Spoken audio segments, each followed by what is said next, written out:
Hello అండి, నా పేరు కస్తూరి లక్ష్మి. ఎల్పీస్ కిచెన్కి స్వాగతం. ఈరోజు నేను మామిడికాయ కొబ్బరికాయ పచ్చడి ఎలా చేసుకోవాలో చెప్తాను. చాలా రుచిగా ఉంటుంది. అన్నంలోకి, దోశల్లోకి, ఎలా దేనిలోకైనా ఉప్మాలోకి తినొచ్చు. ముందుగా ఒక కొబ్బరి చెక్క, ఒక మామిడికాయ తీసుకోవాలి. పచ్చి మామిడికాయ పుల్లగా ఉంటే ఇంకా చాలా టేస్టీగా వస్తుంది పచ్చడి. ఇలా ముక్కలు చేసి పెట్టుకోండి. ఇలా చిన్న చిన్న ముక్కలుగా చేసి పెట్టుకోవాలి. కొబ్బరికాయ, మామిడికాయ, పచ్చిమిరపకాయలు కూడా కడిగి రెడీగా పెట్టుకోండి. నేను పచ్చిమిరపకాయలతో చేస్తున్నాను ఈ పచ్చడి. ముందుగా మామిడికాయ ముక్కలు గ్రైండ్ చేసుకోండి. అలా గ్రైండ్ చేసుకున్నాక తర్వాత కొబ్బరికాయ ముక్కలు గ్రైండ్ చేసుకోవాలి. ఇట్లా వేరువేరుగా ఎందుకు చేస్తున్నానంటే ఒకసారి నలగవండి, రెండు వేసి చేస్తే ఒకసారి మనకు కావాల్సినట్టు నలగదు అనమాట. అందుకని వేరువేరుగా గ్రైండ్ చేస్తున్నాం. తర్వాత ఒక ప్యాన్ తీసుకుని వేడి చేసి అందులో నూనె వేసి మూడు టీ స్పూన్లు నూనె వేయండి, పోపు వేయించుకోవడానికి అనమాట.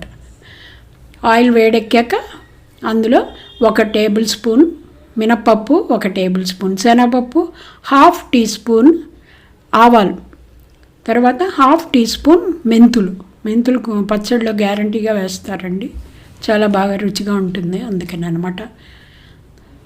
తర్వాత పసుపు 1/2 టీ స్పూన్ పసుపు, 1/4 ఇంగువ అనమాట. 2 మిరపకాయలు, ఇంగువ తర్వాత వేసుకోవచ్చు, ఊరికే రాశాను, మీ ఇష్టం, ఇప్పుడు వేసిన పర్వాలేదు, తర్వాత వేసుకోవచ్చు. 2 రెడ్ చిల్లీస్, ఇవన్నీ వేయించుకోవాలి బాగా.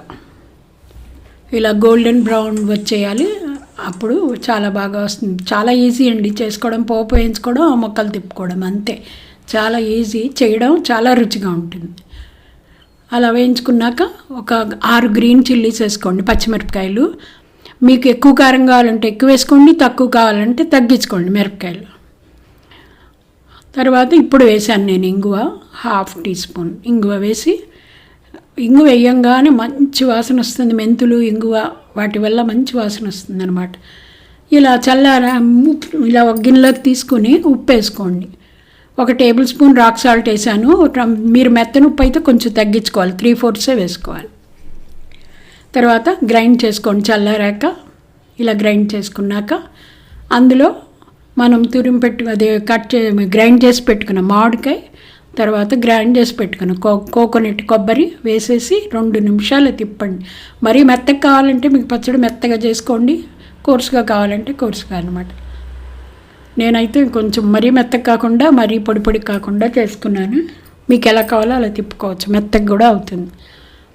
ఇలా తీసి అవి చూసారా, అయిపోయింది, చాలా ఈజీ చేసుకోవడం.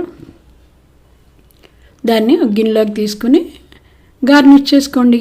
కర్రీ లీవ్స్తో, లేకపోతే కొత్తిమీర, కరివేపాకు, ఈ 2తో గార్నిష్ చేసుకోండి. ఈ వీడియో మీకు నచ్చినట్లయితే ప్లీజ్ లైక్, షేర్, సబ్స్క్రైబ్.